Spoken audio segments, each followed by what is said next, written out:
Localizada a aproximadamente 50 metros da margem esquerda do rio Viu, perto da cidade de Pedraza, na Espanha, está a entrada da caverna de Lonim, uma das várias cavernas da região esculpidas no calcário da Era Cretácea, que compõe grande parte da topografia local.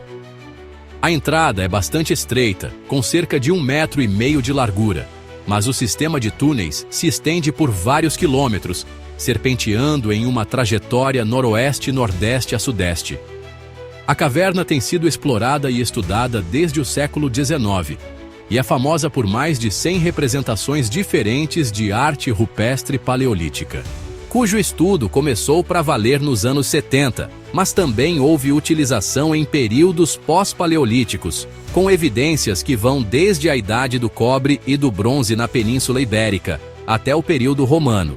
Então, essencialmente, a Idade do Ferro e até o período visigodo, no século VI e VII depois de Cristo. E o que é extremamente interessante sobre a reutilização deste sistema de cavernas é que isso não parece ser algo como os povos posteriores utilizando a entrada da caverna para a habitação ou sepultamento, como vemos com frequência em cavernas britânicas que foram ocupadas ao longo dos milênios, especialmente durante a Era Romana. Em vez disso aqui, alguns romanos evidentemente se aventuraram fundo o suficiente em Lonim para localizar a arte paleolítica. Em muitos casos, eles deixaram inscrições em latim ao lado dessas figuras, e em pelo menos 5 casos específicos, o termo Deus está escrito ao lado da arte da Idade da Pedra. Há ainda mais evidências de que no período romano, este era algum tipo de local de culto em torno daquela arte paleolítica. Então, com base nas inscrições, parece que pelo menos em algum grau, a arte paleolítica foi reinterpretada por pessoas milhares de anos depois, neste caso, os romanos, e foi entendida como representações de divindades.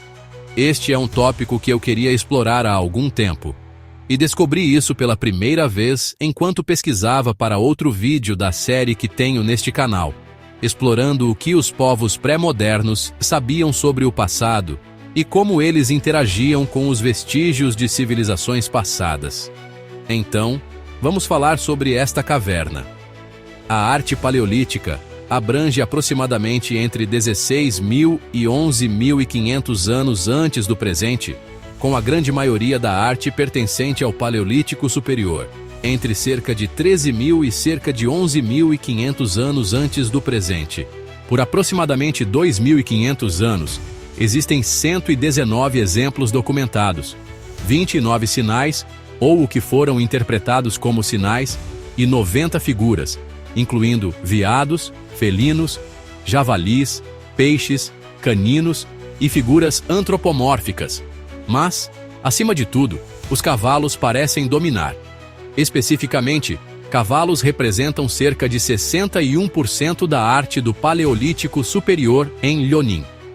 Depois do Paleolítico, ou seja, aproximadamente até o final do primeiro milênio antes de Cristo, há mais 311 trabalhos diferentes. Muitas delas são formas como grades ou retângulos, incluindo uma que parece vagamente fálica, o que, considerando que um falo de pedra foi encontrado em um contexto romano em Stonehenge e que havia um templo cheio de oferendas votivas fálicas que datam do período clássico, provavelmente mostra que os humanos fazem isso desde sempre.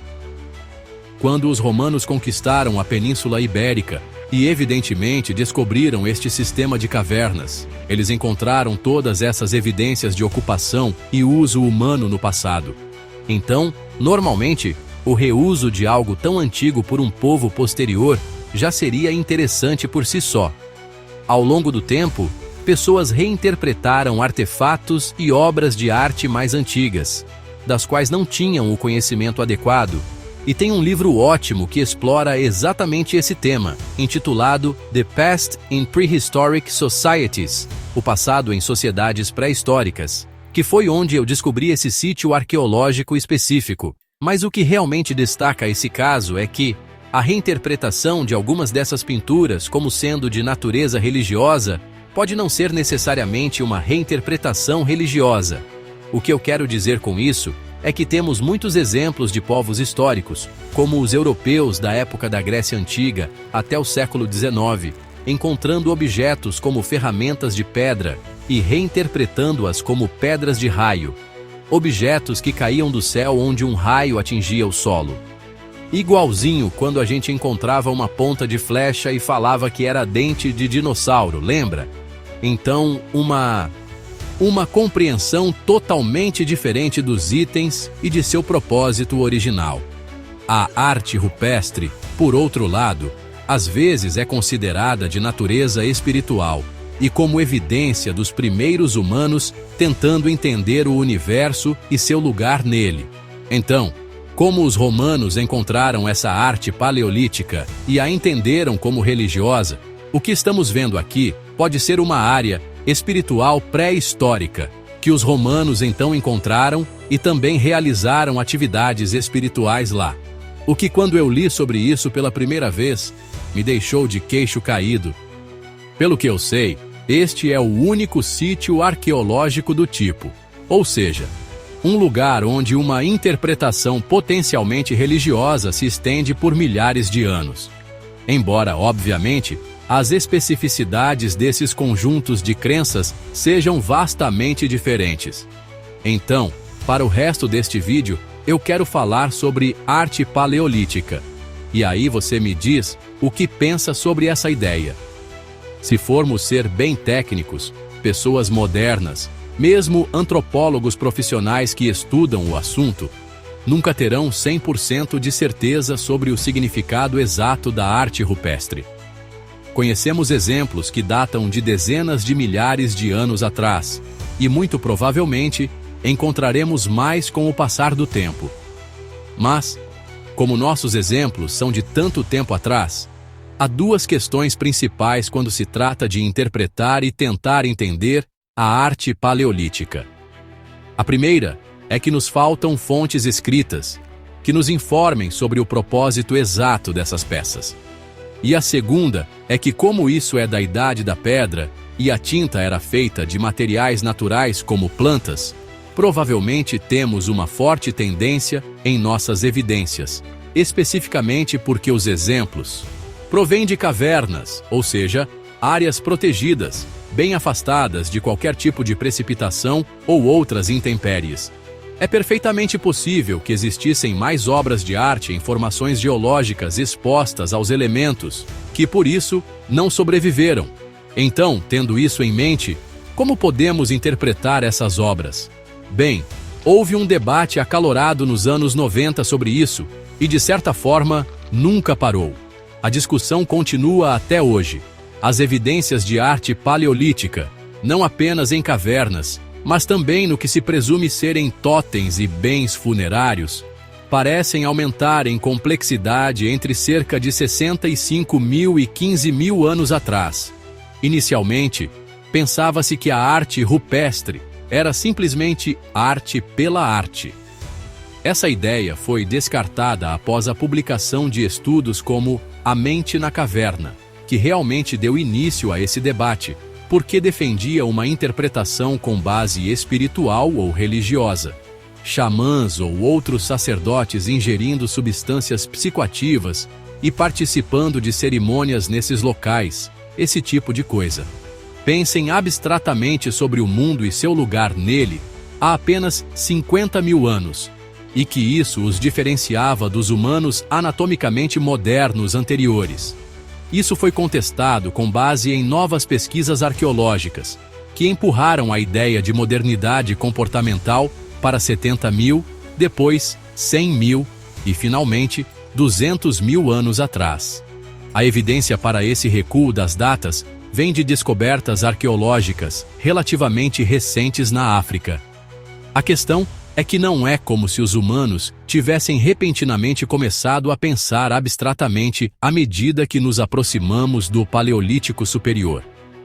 Parece haver evidências de abstração mais antigas, mas, no Paleolítico Superior, o nível e a quantidade de arte rupestre e coisas dessa natureza definitivamente aumentam.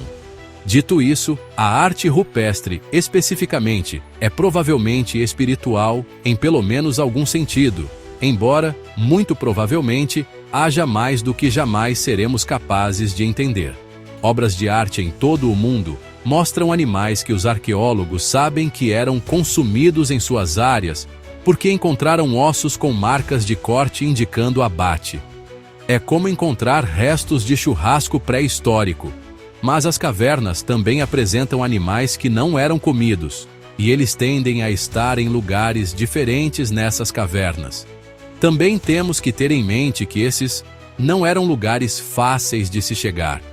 Era como encarar uma trilha pesada na Serra do Mar, mas no escuro. Os animais em Lascaux, por exemplo, aparecem na galeria inicial, mas também aparecem bem mais fundo na caverna.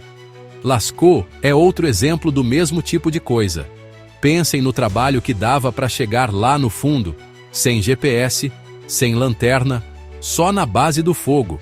Então, como lanternas de cabeça ou elétricas não existiam, você tem que imaginar como isso deve ter sido difícil. Andar potencialmente vários quilômetros em uma caverna usando apenas tochas básicas. Embora também tenham sido encontrados o que pareciam pequenas lâmpadas de óleo, para então colocar esta obra de arte nas paredes da caverna. O que isso significa é que isso foi intencional e não era simplesmente arte pela arte. Some a isso o motivo no folclore e na mitologia de que as cavernas frequentemente servem como passagens ou portais para o outro mundo. E surge então o argumento de que, embora provavelmente haja um elemento de caça e memória contido aqui, a presença de animais não caçados ou consumidos de outra forma, como cavalos na arte rupestre, provavelmente representa de alguma forma o que o homem do Paleolítico Superior pensava e acreditava sobre o mundo.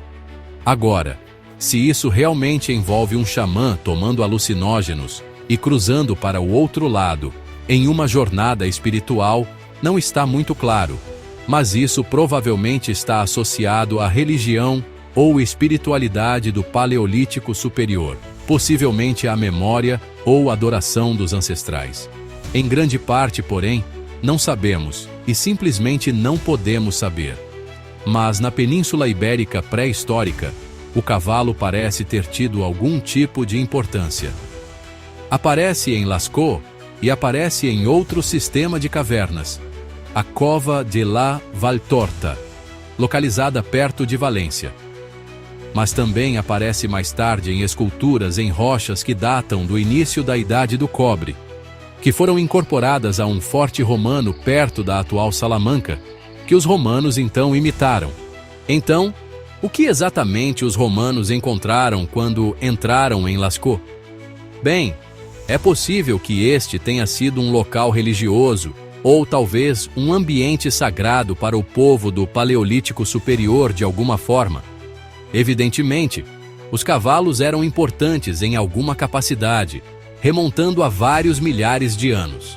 No final das contas, provavelmente nunca saberemos exatamente, mas o fato de os romanos terem encontrado este sítio pré-histórico, sentido que havia alguma importância ligada a ele, e, então, evidentemente, o utilizado, o torna um dos sítios arqueológicos mais notáveis da Península Ibérica, e serve como um testemunho da noção de que as civilizações, mesmo tão antigas quanto as do período clássico, tinham ideias complexas sobre seu próprio passado e o mundo em que viviam.